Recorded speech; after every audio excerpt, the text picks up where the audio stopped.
वंदे मातरम। मेरे प्रिय मित्र श्यामगिरी, इनके मुद्दा भारत का चैनल पर मैं आप सबका स्वागत करता हूं। दोस्तों, मुझे आज आपसे एक परमिशन चाहिए। जनरली मैं उत्स्फूर्तता से बात करता हूं, डायरेक्ट अपनी सीधी बात करता हूं आपसे, मगर आज मेरे कंटेंट राइटर जो है सुजीत चंद्र भोगले, उन्होंने प्रशांत किशोर के ऊपर इतना बढ़िया पीस लिखा है, इतना बढ़िया लिखा है कि मुझे नहीं लगता मराठी हिंदी में इतने डिटेल में किसी ने प्रशांत किशोर जी का एनालिसिस किया हो। तो आपके परमिशन चाहता हूं कि मैं वो पढ़ के सुनाऊं, मगर आपको ये पूरा सुनने के बाद ऐसा लगेगा कि हाँ, मैं प्रशांत किशोर जो है उनको समझ गया। उन्होंने इसका टाइटल बड़ा अच्छा दिया है, अर्श से फर्श पर प्रशांत किशोर। वाह वाह। तो मैं अभी थोड़ा सा पढ़ रहा हूं, आज के दिन मुझे माफ कीजिए। धन्यवाद। राजनीतिक रणनीति के आधुनिक चाणक्य कहे जाने वाले प्रशांत किशोर पीके पिछले एक दशक में भारत की चुनावी राजनीति पर सबसे अधिक प्रभाव डालने वाली व्यक्तियों में से अग्रणी है। संयुक्त राष्ट्र यूएन में सार्वजनिक स्वास्थ्य विशेषज्ञ के रूप में काम करने वाले एक सामान्य व्यक्ति ने अचानक चुनावी माइक्रो मैनेजमेंट की दुनिया में प्रवेश किया और भारतीय राजनीति की शैली ही बदल कर रख दी। उनका सफर केवल एक व्यक्ति का नहीं है, बल्कि एक जीवंत उदाहरण है कि कैसे डेटा, जनसंपर्क और नेतृत्व छवि का सूक्ष्म उपयोग करके जनमत को दिशा दी जा सकती है।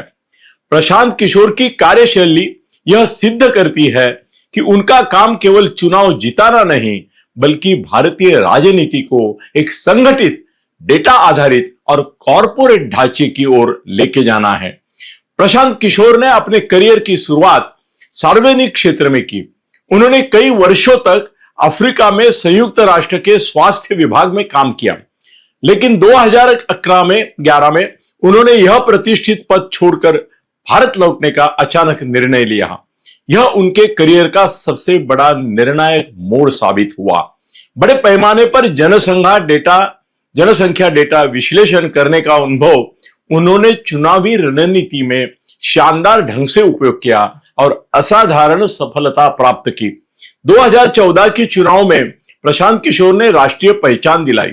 सिटीजन्स फॉर अकाउंटेबल गवर्नेंस कैक के माध्यम से उन्होंने तत्कालीन गुजरात के मुख्यमंत्री नरेंद्र भाई मोदी के लिए चुनाव प्रचार की रूपरेखा बनाई और यह अभियान कई नए तकनीकों के लिए प्रसिद्ध हुआ।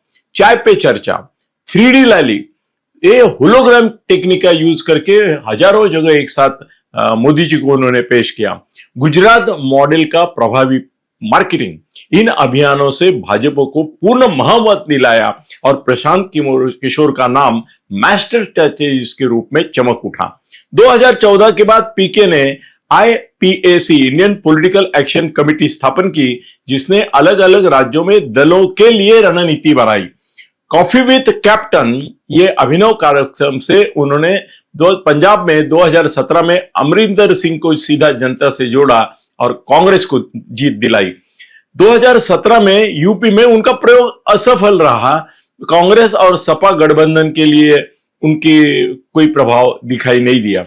2019 और 2021 में पीके का स्वर्ण काल था। आंध्र प्रदेश में वायएस कांग्रेस को ऐतिहासिक पदयात्रा का सूक्ष्म नियोजन करके उन्होंने जिता दिया। IPAC की रणनीति ने धमाकेदार बहुमत दिलाया। पंजाब में 2021 में TMC की सबसे कठिन लड़ाई थी। दीदी के बोलो, इस माध्यम से जनता से सीधा संवाद करते हुए उन्होंने दीदी को जीत दिलाई। तमिलनाडु में DMK सत्ता वापसी आने के लिए आप में से एक, यह स्टालिन की प्रतिमा मजबूत की। पीके की कार्यप्रणाली के मूल सिद्धांत, डेटा और भूगोल का सूक्ष्म विश्लेषण, जनता से सीधा संवाद, नेता की छवि का रणनीतिक निर्माण और बूथ स्तर पर माइक्रो मैनेजमेंट। 2021 के बाद रणनीति से सीधा राजनीति में उन्होंने प्रवेश किया। चुनावी सलाहकार की भूमिका छोड़कर पीके ने बिहार में जनसुराज आंदोलन की शुरुआत की। उनका उद्देश्य राजनीति में संरचनात्मक सुधार करना था, न कि तात्कालिक सत्ता प्राप्त करना। उन्होंने विशाल पदयात्रा की और 2025 तक एक बड़ा संगठन बिहार में खड़ा किया। 2050 लेकिन उनको बिहार की रणनीति में पूरी तरह से विफलता हुई। जन स्वराज के उम्मीदवार बुरी तरह हार गए। अधिकांश जानों पर उनकी जमानत भी जब्त हो गई। इंडिया और महागठबंधन जैसी विशाल संगठनों के सामने पीके की टीम टिक नहीं पाई। इसका कारण स्पष्ट था। एक तो संगठनात्मक कमजोरी, दीर्घकालीन बदलाव बनाम मतदाता का तात्कालिक निर्णय, ये बड़ी बात है। जातीय राजनीति को तोड़ने में असफलता, थोड़े आदर्शवादी रहे इसके लिए हुआ। पीके की हार पर कई पत्रकार खुलकर खुशी व्यक्त कर रहे हैं, क्योंकि पीके के उभार ने मीडिया और पत्रकारिता की चुनावी महत्ता काफी कम कर दी थी। लेकिन आज जब विरोधी दल दिशाहीन, घरानेशाही पीड़ित और जनहित मुद्दों से दूर भटक रहे हैं, ऐसे समय में प्रशांत किशोर जैसा एक व्यक्ति का मैदान में उतरकर राजनीति में चुनौती देना लोकतंत्र के लिए आवश्यक है। पीके ने कहा है, हम या तो आसमान पर रहेंगे या जमीन पर गिरेंगे, मगर प्रयास जरूर करेंगे। मतदाताओं ने उन्हें फर्श पर लाकर खड़ा किया है। यह हार भारी थी, मगर उनका प्रयास प्रेरणादायी है।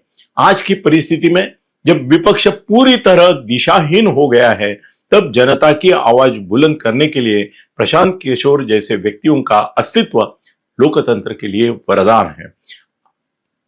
दोस्तों, मेरे सहकारी, अभी हम क्या क्या टीम बना रहे, कंटेंट टीम भी बना रहे, तो उसमें सुजीत चंद्र और उनके कुछ सहकारी, उन्होंने ये दिया हुआ, मैंने ये दिया।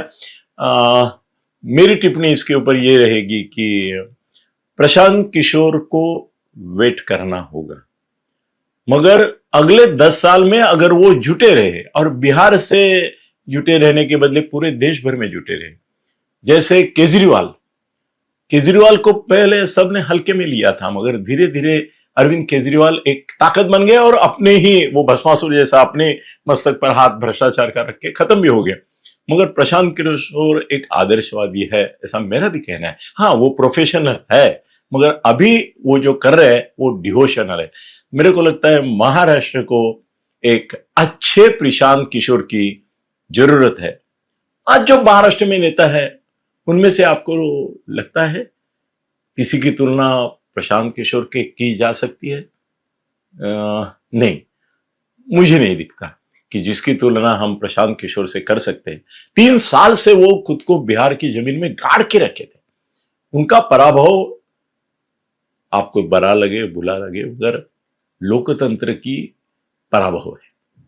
लोकतंत्र में आप लोगों के लिए मेहनत करते हैं, उनको एक विचार देते हैं, उनको एक आचार संहिता देते हैं, उनको निजी स्वार्थ और तात्कालिक स्वार्थ से ऊपर उठ के आप मतदान करो, ये संदेश देते हैं। और इस संदेश का इतना दारुण पराभव होता है, ये बात लोकतंत्र के लिए सच में अच्छी नहीं है, सच में अच्छी नहीं है। महाराष्ट्र के ऐसा सुना है मैंने, अब होगा, मालूम होगा, अगले 2-4 दिन में मैं शायद आपको बता दूंगा कि प्रशांत किशोर बिहार में हारने के बावजूद उद्धव ठाकरे ने, ये मेरी गौप्यस्फोट है और बात नहीं है,